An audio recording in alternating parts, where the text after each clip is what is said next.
Hmm? I hope you like No, I don't. Okay. Hello everyone. We are here. Guess what? With the great Thomas Lang, man. Okay. Let me just sit there. Okay, well. Can I sit here? Sure. If we can record this as Okay. yeah. Oh yeah, remember the cacao and melao again. So we can capture it What on does that mean? Three? triple Z. Z. Okay. Triple Z. 3 triple Z. 92.3 F. That's the name of the station. Yeah. Yeah, because that one is for gay, by the way. Cool. Okay. Right. This is for the listeners. Is that okay?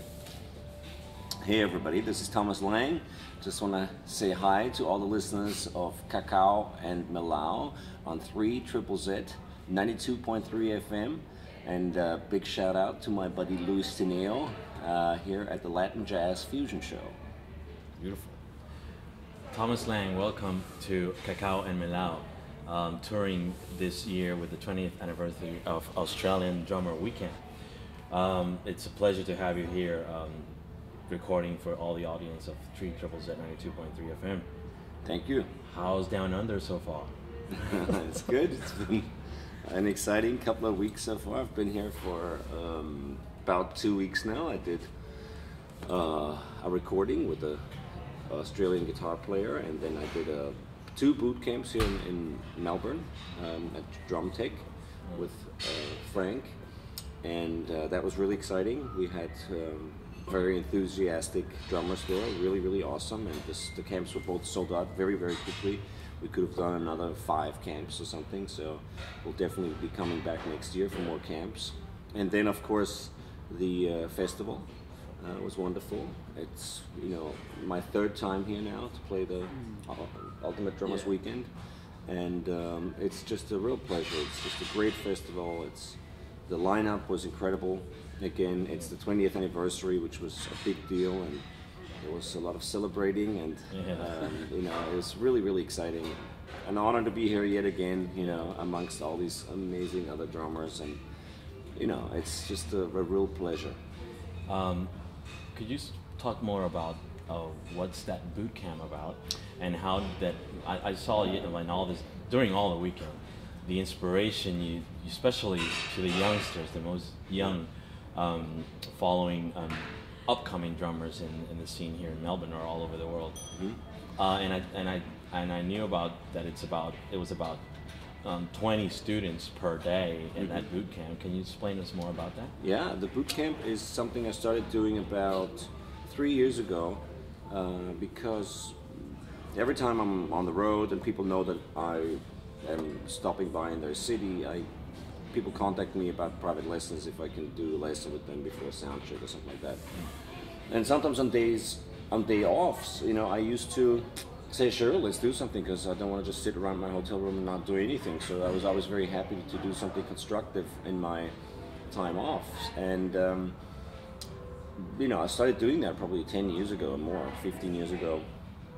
And a few years ago, you know, occasionally people would say, hey, do you mind if I bring a friend and bring another friend, we share the cost, etc., etc. And I used to do these little lessons in meeting rooms in hotels that I was staying at when I was touring. And at one point it just, you know, became so chaotic. Well, not That's what you said in the chaotic, but interview. you know, it became a real thing, and I started organizing it rather than just letting it happen. So every time I had, you know, 3-4 days off in my touring schedule somewhere and I was stuck and it didn't make sense for me to go home back to LA, I just organized camps to do something constructive and teach a little, and you know, and the boot camp idea was born. And what was and still is very different about my camp compared to other camps is that every student has a practice kit, and every student plays for 8 hours a day with me. So I design a curriculum specific to each camp, because each camper, when they register for the camp online, they have to fill out an information sheet, and out of those answers, I create a curriculum. I ask them very specific questions about what they want to work on, what, you know, sort of the flaws are, etc., etc. And then I design a curriculum specifically for each camp and for each camper. So they're all different, and we're playing 4 hours in the morning and 4 hours in the afternoon. It's very intense. There's only a 1 hour lunch break, and it's non-stop. And it's a real sort of ultra intense, you know, army style sort of touring educational event that I can guarantee results, because after 3 days of this, students have played 24 hours, you know, 8 hours a day. And of course there are guaranteed results, because I'm working specifically on things they want to learn and they're interested in, and we're doing it in a really, really intense way. It's not just sort of one tutor sitting there teaching something to students with notepads. It's really interactive, and actual you with the playing. whip. And you with the whip. With the whip, exactly. Practice. Hey Thomas, your drumstick is a weapon, man. What was the idea behind that design? Well, I needed a stick that was robust, that had the right weight, diameter and length for my hand and my style of playing, you know, and I designed it when I was still playing traditional grip, so it's balanced specifically for that use. You know, the acorn tip is because I wanted a dynamic stick that has you know, ball shape, spherical shape on hard surfaces like metal, and has more surface area on softer surfaces, on drum heads. So, you know, I just informed myself a little bit about specifics of sticks. Yeah, okay. And then went with what I thought was the most appropriate design, and it still is. It's still an awesome stick. It's really well balanced. It's very heavy. Yeah, it's very thick. for me it is. Yeah. Yeah. Probably for you it's just perfect. No, for me it's not. Well, you can't compare your size, Gustavo, with Thomas. No, Thomas. but it's a misconception that a thinner stick or a thicker stick is harder to play. In fact, it's easy to play. According to, you know, stick manufacturers and design researchers and so on and so forth, the most ergonomic stick should never be thinner than your thickest finger. Oh, really? Yes. Good tip. Good tip. So it's easy for you to, especially for the finger control and all the things. Yes, absolutely. Yeah, no, totally. Tom, and watching that impressive workshop that you did yesterday, and of course your performance on Saturday on the Australian Ultimate Drummer Weekend, the exercise you're applying that you were talking about on top of the kit, down to your feet, and all these intensive educations and courses that you have done, how many kids come out doing that feet exercise as you? You'd be How long do surprised. they have to put that on, besides the 8 hours daily, Well, to come you know, out playing with that impressive? Well, they have to, impressive after the feet kick? camp, obviously go home and practice for months and years to really make it happen, but Yeah. at least they walk away with all the information, which they wouldn't get otherwise. And you'd be surprised how many guys play this stuff now, you know, after having, you know, seen my DVDs or, you know, bought my books. You know, these are things that are now, I think, quite widely played by young drummers. You know, I have a lot of guys come to the camp, and when I started the camp, you know, 3 years ago, I see sometimes, well, actually, we have a lot of return campers. So people who attended the camp once come back, you know, a year later or 2 years later. That's cool. So we get a lot of that sort of return customer, and I can see the progress from when they were at the camp the first time, and they come back now, you know, a couple of years later, and they play all this stuff. So they're obviously doing it. You know, it's out there. Today is a day off. No, you're heading to a whole Australia tour with Don Famularo and Dave Weckl. Mm-hmm. What can the people expect of these presentations, touring with these two amazing drummers? Well, you know, it's gonna be drums galore every night. You know, I mean, they can expect a lot of really incredible playing. Obviously, it's Dave Weckl. I mean, what an amazing drummer, and Dom, who's a great drummer and a huge sort of inspiring personality and a real ambassador for drumming worldwide. Very funny. He's very funny. He's incredibly entertaining and so inspirational to listen to. So, and I try to inspire and play and hopefully entertain as well. So, I think it's just a beautiful night out with lots of drums and some really world-class drumming, and hopefully a lot of inspiration and information. What's after Australia? For me, I'm going to New Zealand. La Rioja in Spain. I'm I'm playing right after this. I'm going to Spain to play the Rioja Drum Festival. Then I'm doing a bunch of records in Europe. I've got different recording sessions with people in different countries, and between the sessions I have some clinics with Meinl and with DW and also with Roland. I'm also doing another 3 camps in Europe, 3 boot camps. Cool, pretty busy, yeah. I'm doing 6 albums in September in Europe, and I'm doing the Rioja Drum Fest, I'm doing Dresden Drum Fest on the 22nd of September, I'm doing Ammerland Drum Fest on the 4th of October, and then I'm doing Rome on the 12th of October is another drum festival. So there's a lot of drum festivals in Europe at that time, and between then I'm doing 6 albums in 6 different countries. With 6 different artists and a bunch of clinics, so it's a very, very busy time until the end of October for me. Gustavo and I, in Colombia representative, and I'm from Venezuela. When is your upcoming touring around those areas? And I know you've been touring in Caracas and toured in Bogota and talked about Colombia. What is your most appealing rhythm of Latin America, and have you applied any of that music culture into your music? Sure, I do. Most of the stuff that I do, that I use Latin rhythm-wise, is actually I do use a fair bit of different rhythms. Most of it would be sort of either Cuban, would be salsa or songo based, or bayon and sort of that style. Some samba inspirations, of course, and I use it, frequently. I try to not play the rhythms authentically on the drum set, just simply because I don't have the instrumentation or orchestration available. And but I try to take the rhythms and the actual patterns and sort of apply them on the kit in a modern way, playing a lot of the patterns with my feet and soloing over some of those things. And I experiment a lot also with African rhythms still, very, very old, like really sort of primal African sort of tribal beats and things in 6/8 and 12/8 and 3/4. I take a lot of inspiration from really ancient sort of old rhythms, whether they're South American or... Hey Thomas, obviously you have super chops and amazing technique. The bass drum work you do is amazing. So the question is, how was the process to build all these chops up? Like, apart from hard practice, hours of practice, what was the concept behind that? And you just started from zero, building all this things, like back in the time. Yeah, the concept was, I just wanted to have freedom to play whatever I wanted on the drums. So my motivation was just to be able to play whatever I could think, basically, and translate immediately my sort of musical thoughts.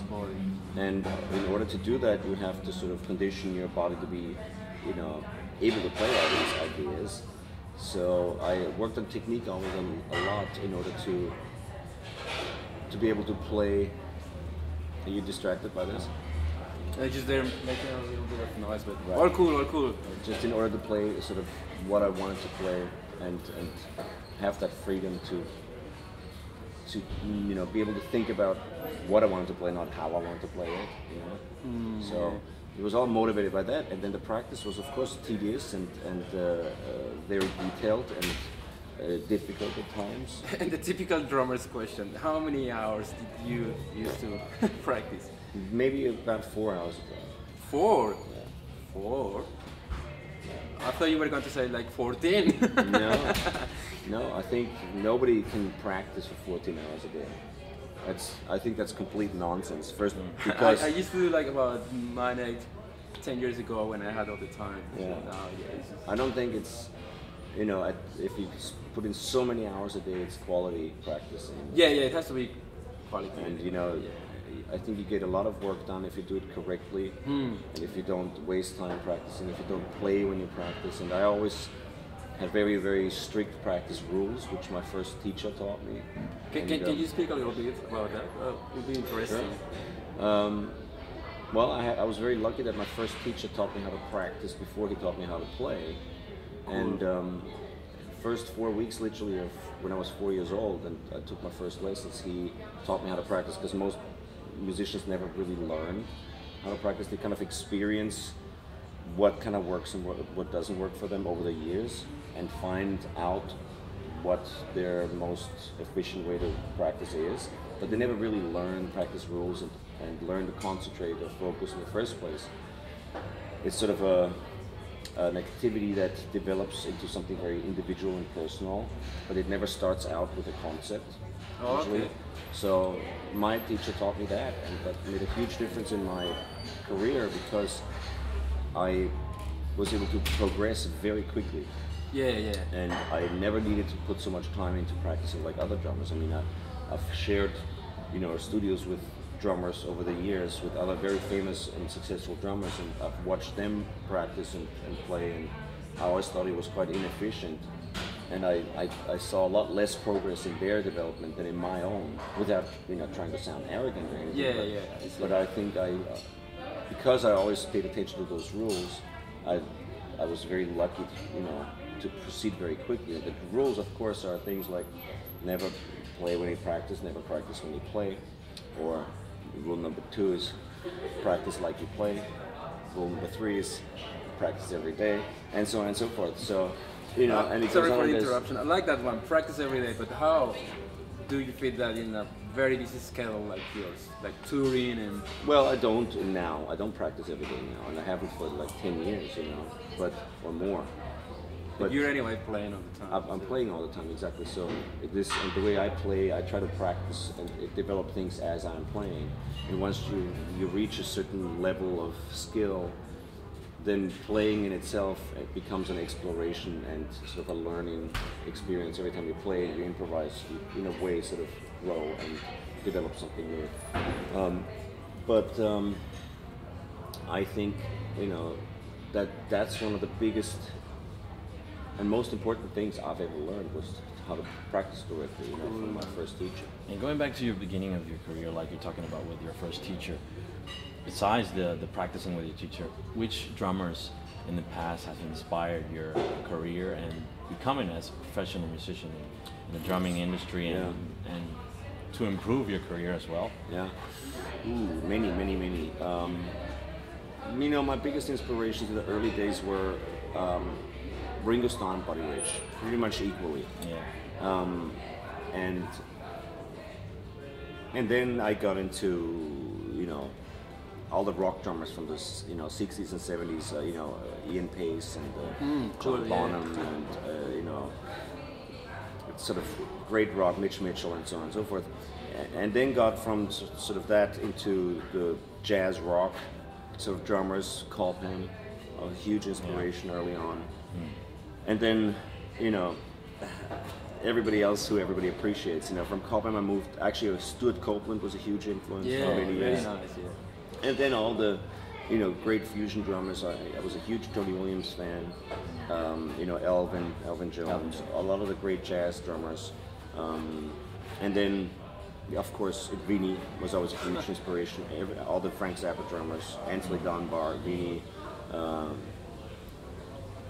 Chad Wackerman, of course, Dave Weckl, of course. It's a huge inspiration when I grew up, and I got my first Chicory Electric Band album. Oh, yeah. Good. Hey, Thomas, yesterday in the theater, we were talking about this little question I asked. What's the key to survive as a drummer nowadays? And you said good, which is very important, but can you elaborate a little bit more about that? Like, it will be really cool coming from a drummer like you. Like, hey guys, the real world nowadays, you want to make a living out of drumming. Well, again, be the best you can be, and give it your best shot on every level. I mean, being successful means different things to different people. Totally. So I don't know exactly what you mean, or what your perception of success would Well, be. I used the word surviving. Like, okay, you are out there, you're making a living out of what you love to do, and you still got your bills to pay. So that balance, how? Well, in order to make a living or make a good living, you have to make the right choices, of course. You know, surviving isn't an attractive word for me personally. You know, I don't want to just survive, you know, playing music. So, you know, I recommend to anybody who's listening to, you know, attempt something better and higher than just survival. Okay, just sorry, let me rephrase it. Maybe I know make what a you living. mean. I know what you mean. Make a Make a living career, out make of a what you living. love. You know, then you have to make the right choices, and it begins with, you know, focusing and specializing on a specific style of music, potentially. You have to know what you want and what your goal is, and then you have to have a good plan to get to that point. You have to navigate in a clever way. You know, if you are not successful right now, this is point A, and success is point B, and you have to get from A to B. You know, you need a plan, and you have to stick to the plan in order not to get lost, in order not to waste energy, or your vehicle to break down on the way. And if you have a good plan in place, and you stick to the plan, and you check whether you're still on track regularly, I think it's very easy to get from A to B, you know, from no success to success. And the secret is usually make the right choices, find out what kind of music you want to play, and then pursue it. You know, specialize and pursue it. You know, many things contribute to sort of making a good living in the music industry. Drumming alone isn't it, you know. So yeah, exactly. It's not easy. So yeah, that's why I was asking. And of course you have to be the best possible drummer you can be, and that's a high goal, you know, because there's a lot of great drummers in the world. Yeah. And but it's not just that's a given. That's sort of the most important thing. That has to be in place. If you're not better than most other drummers, it's hard to get your foot in the door in the first place, because people don't want the drummer who's, you know, maybe not as good as the next guy, you know, because it's about many things. It's about who you are as a person, whether you're, you know, have people skills, whether you're disciplined, whether you are reliable, whether you're punctual, whether you're fun to hang out with, and all your other talents, whether you can engineer and mix a drum set, whether you have experience in writing music, whether you know about some publishing issues, whether you have a driver's license, whether you have a good sounding equipment, whether you know about electronics or not, whether you can, you know, maybe engineer or compose music, write lyrics, you know, sing backing vocals, 100 other reasons. But what it always comes down to, there's always the guy who can do all that and play drums, and then there's the guy who can do all that and play drums better. Yeah, that's a good point you mentioned before. Just not only about the musical level, it's about the personality, how you relate with other people in this business. Yeah, what could you say about that? That's more important. Someone can be very, very good, but is a terrible person to hang out with. Yes, exactly. Do you have any advice, like how to relate with other people? No, well, you know, there's a very legendary quote by Jeff Porcaro. When asked, you know, what to do, or any advice for anybody who wants to be successful in the music industry, he said, "Don't be a dick." You know. Did you hear that? And it's true. You actually named one of my favorite drummers of all time. When I started, actually in the interview we had with Dave Weckl, I talked about it, and with Frank. Before having Frank on the program 2 weeks before the Australian Ultimate Drummer Weekend, I did a special program on the 20th anniversary of the passing of Jeff Porcaro, and how Jeff Porcaro inspired me as a kid in Toto when I was growing up. And now that you name him here, and Don Formularo named him to name his father as a teacher at the workshop, and the inspiration that musicians through all the years give to each musician, it's important. Like all the musicians you have named today, and the messages that each of us got in this Australian Drummer Weekend, like from you, Thomas, was incredible. So we would like to know when you're back here down under, when you're back here in Australia, and it's looking forward to have you again in Cacao Melao. Cacao Melao will be your house here on Triple Z. Thank you. I don't know. I think we want to be back next year for some more camps. Okay. Frank already said, you know, it was so much fun, and you know, people enjoyed it so much. We want to do it again. So I'm probably gonna aim for a similar time, probably around the festival. Okay. And that's as much as I know right now. I know I want to come here with my band Stork. We're just finishing a new record, and when that is done next year, we want to tour the new album. So we may be coming to Australia, maybe also sort of same kind of time around the festival, do some touring with my band, maybe then add some camps. Well, looking forward to have you back here on the program and Thank back you. here in Australia, and thank you for coming here to Australia and touring and leaving all your legacy of education to all the people here in the Australian Ultimate Drummer Weekend.